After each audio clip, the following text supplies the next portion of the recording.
In anticipation and celebration of the third season of Rezero that is coming out in less than 2 weeks, I'm going to do a preview of what I think would be cool and what I would like to see animated. I'm almost completely blind for this preview. I think I only watched a very short trailer way back, and I don't really like to watch trailers for movies or anime. I like going in raw, and you guys know how it is.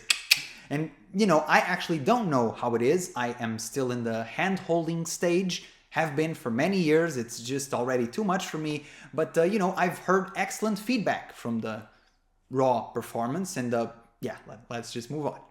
Anyway, this might be a fun video to rewatch once the season has aired to see what I got right and what I got completely wrong. So I will be spoiling a lot of Arc 5, so if you haven't read or seen Arc 5 yet, then please click off this video right now or just go in with the spoilers. And if you do click out, then perhaps the inner YouTuber in me would like your valuable watch time, so maybe come back later, we'll see.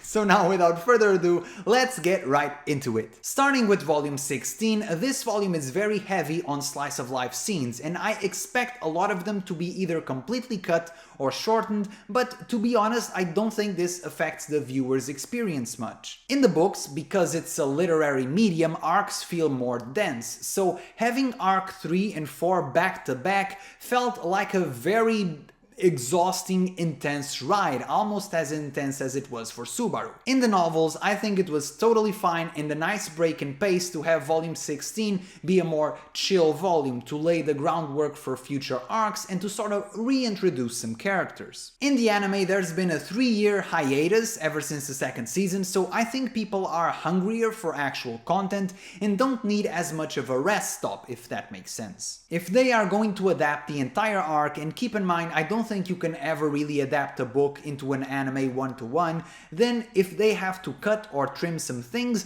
then I think the slice of life scenes are a great place to get some time. I think they can start the season in the mansion, as it was in the novels, to establish Subaru's relationship with Emilia, Beatrice, and the rest of the Emilia camp after all these years. However, they can very easily, in my opinion, start the season right in Pristella and establish all of this information through very natural flowing dialogue, and they can later reintroduce Joshua and quickly explain his brother quirk by having him interact with Julius, which is something that happens in the novels anyway, so they don't need to establish and relay the same information twice. If they do start at the mansion though, I am very curious if they do a short anime original flashback with Clind. Even if it's just 3 seconds, it's already enough to make Clind more present in the actual anime than in the mainline novels, which continues the Clind meme, and it's just hilarious. Unlike at the mansion, in Pristella is where I think they can spend a bit more time in the slice of life scenes,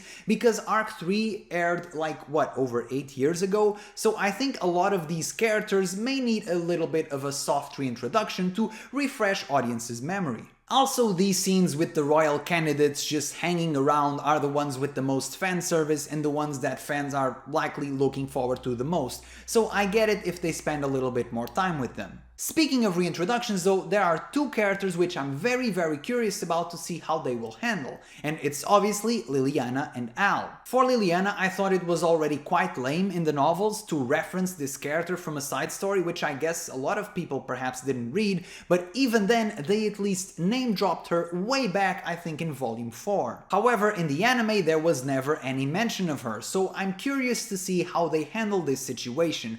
I really hope that they don't go the anime original route of them meeting for the first time, because it doesn't really make sense in their relationship. They have to change a lot of stuff for that to work. So I think that at this point it's going to be awkward. They're going to have to do a sort of hard reintroduction as they did in the light novels. In the light novels was already very awkward, but the reader knows that there are side stories. In the anime, I think people will always be confused, like, did I miss an OVA? Was there an OVA or something? But I think they just have to take it on the chin and roll with it, because I don't think they can change the relationship of Liliana to having met for the first time. It just doesn't make sense. The other character that I think needs a hard reintroduction is Al, and this is where things get really tricky. In the anime, they cut out the very important scene in volume 4 where Al reveals that he is also from another world. Just like Subaru, he is a Japanese bro. And now there are 2 ways of looking at it. You can either think of anime as an adaptation that is based off the source material but is its own independent creation,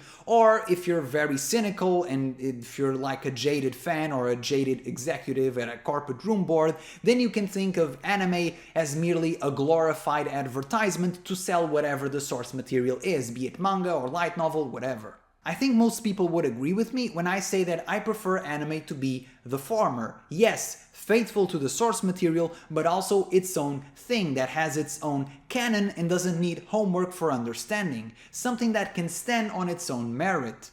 It wouldn't be the first or the last time that an anime has some sort of detail which doesn't quite make sense to the audience because either they cut out content or change studios between seasons or something sketchy happened. There are many situations like this, however, to me, they should be avoided at all costs. Yes, I am a novel reader, yes, I know who Al is, but I think this information should also be conveyed to the anime-only audience through the anime. They shouldn't need to go check up on the Wikipedia to realize this. And so that's why I say it's tricky, because they can do this one of two ways, assuming that they do in fact relay this information this season.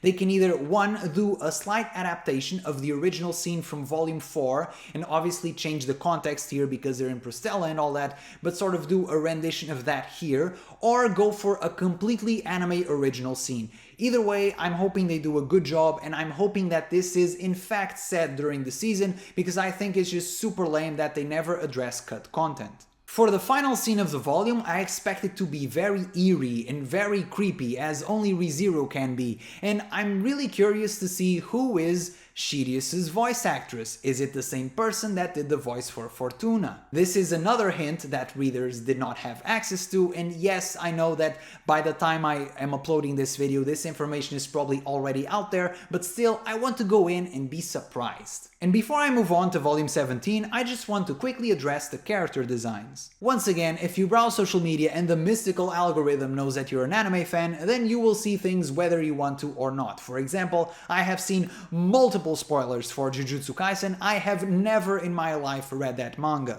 So I saw some people were complaining about the censorship in the designs, I think specifically for Liliana and Capella, and here's my perhaps spicy take. I can see where people are coming from, I can see why certain people would get angry about that, but to me I just don't care at all. I don't even think it qualifies as censorship.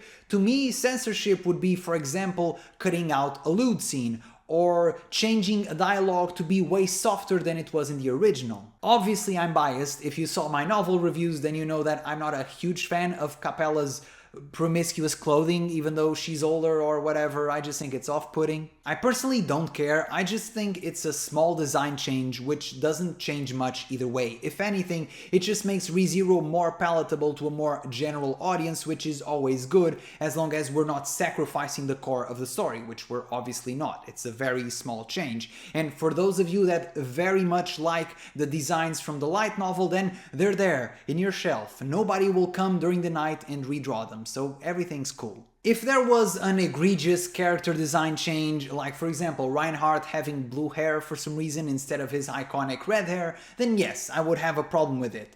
With the skimpy clothing, not really. Especially because to me, the designs in the light novels are not absolute. They're canon-ish, sure, but they're more suggestive than final. For example, in Volume 7, I noted that the design for the white whale, in terms of scale in relation to the other characters, didn't make a lot of sense and was super inconsistent. And to me, certain light novel artworks, for example, the design of Elsa, often looks way too cute, and I prefer the more adult and creepy version shown in the anime. So I really don't take these things too seriously. To me, character designs, I'm very, very lenient with these type of things. Unless they majorly botch something, then I think it'll be fine.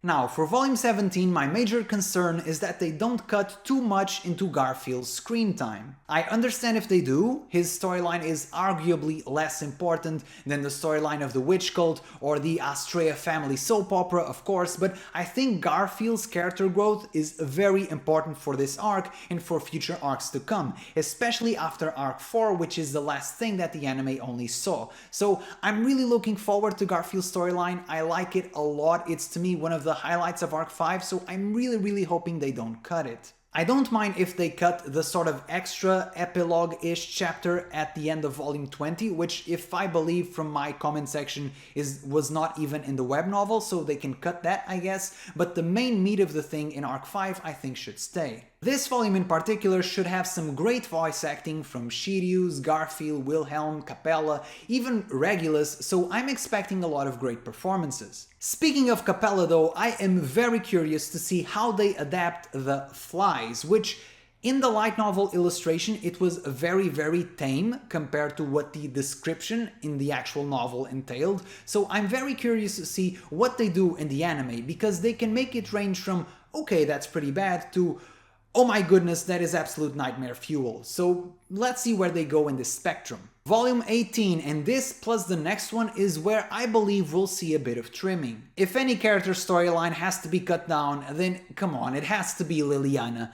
Liliana's character arc is entertaining-ish, but let's be honest, it's much less important than all of the other ones. So sorry to the one Liliana mega fan watching this right now, but if I was a director and I was short for time, Liliana's storyline would be the first one to take the stick. And you know, I already have a more favorable opinion of Liliana than most people, and obviously sample bias and all that, but from my reviews of Arc 5, people in the comment section seem to really not vibe at all with Liliana, so I think it won't be really missed. From this volume onward is also where I think that directing choices will really make or break these episodes. Arc 5 has a lot of point of views and a lot of different characters to follow, so these episodes, depending on how they're directed, can be either very confusing to follow or just well explained as to what each character is doing and where they're heading to and why they're working in parallel. So let's see how they do this. I think that regardless of how they do it,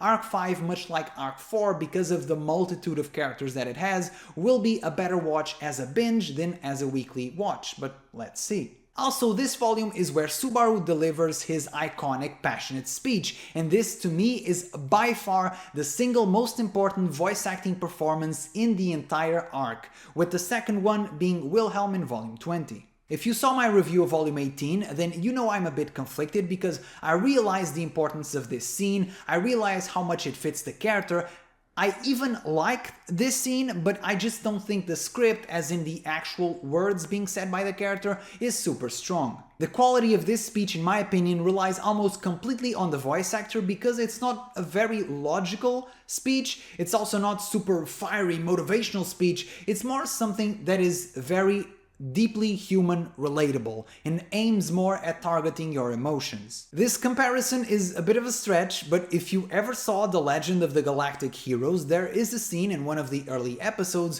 where Young takes the microphone and delivers a very soothing speech to calm down the troops in a very stressful situation. Although the tone in Young's speech is a lot more rational and evokes a lot more competence, I think it has one thing in common, which is a lot more relatable to the common person instead of being the usual general rallying the troops. Subaru isn't a fierce, courageous leader or an authoritarian who rules through fear. He isn't capable or powerful like Reinhard, for example. His speech comes down to a more basic level of self-deprecation and relatability. It's a lot more human. The tone is very endearing. It's like a friend who's completely open but is there for you, if that makes sense. I don't know if I'm managing to convey this properly, but I hope you get my point. Now, volume 19, this is where I want to see the big budget, the flex moments, the Sakuga moments. This is it. We have the complete ridiculousness of Reinhard versus Regulus, and I want to be amazed, I want to be astonished, I want to be left speechless, mouth agape, pants on fire. That's all I want. In many ways, Reinhard versus Regulus is the sort of fight that hits the power ceiling of Rezero, so it's very epic. And I know some people will mention, actually, Satella, blah blah blah. Yeah, but you get my point. It's the unstoppable force versus the immovable object, and it's just super entertaining and very over the top and epic. I'm hoping this fight is as absurd as it was in the novels. This fight, if well animated, is an AMV editor's wet dream. This is going to be great, and obviously it's by far the fight that I'm hyped for the most. For Priscilla vs Sirius, I'm also expecting a good fight, but in a different sense. I'm hoping it is a bit more artistic. I recently watched The Elusive Samurai, and there are some fight scenes in that show that are very trippy. And keep in mind, it is not my expectation that that fight is super trippy or super artistic in any way, but having Priscilla in a fire-themed fight, I think can give you a lot of creative liberties to play with it, so I'm expecting to also like that one. And once again, I don't want to keep banging on Liliana, but if they tone down her role on Volume 19, I wouldn't mind, because honestly we have more important business to attend to. Finally, Volume 20, and if I had infinite money, I would obviously ask for everything in ReZero Season 3 to be perfect, but assuming they have a finite number of resources and time, then I think that the fights in Volume 20 can scrape by with slightly lesser animation, because I really think most of the effort should go towards the fights in Volume 19. What is going to be really important in the Volume 20 episodes is the Astrea family drama, the voice acting performances, and how much exposition they adapt. Hopefully they adapt Theresia's flashbacks so that we can also have the connection to Pandora from the previous season, and we can get a very nice, strong emotional climax for Garfield's storyline. A thing I really want to emphasize is that to me it is very important they adapt the full epilogue for Arc 5, because what they did in the anime for Arc 3 just doesn't work here. What I mean by this is, in the anime they did not adapt the scene with Rem and Krush getting eaten, they only adapted it in the next season, so the first season, Arc 3 of the anime, had a sort of happy ending and it worked for what it was. It is very important to me that they establish that Arc 5 ends in a so-called Pyrrhic victory. They won, but with great costs. It's not a happy ending, it's more of a survival. I want a very somber tone for the last few episodes. I don't think that a cheery go happy tone really works for this arc. In particular, Krush, Ferris, Wilhelm and Julius should have very sad moments. I think they can skip the Anastasia revelation for Arc 6, I think that can be postponed until the next arc, it makes logical sense. However, the rest of the epilogue should be adapted fully, especially Julius. So once again, I just said to myself, I'll just record a quick ReZero video, it's just a season preview, how long can it be? And then I should stop just lying to myself, because a ReZero video is never quick with me because I just yap away. So I hope you guys enjoyed it. Definitely leave your thoughts in the comments below and be sure to leave a like, subscribe and ciao!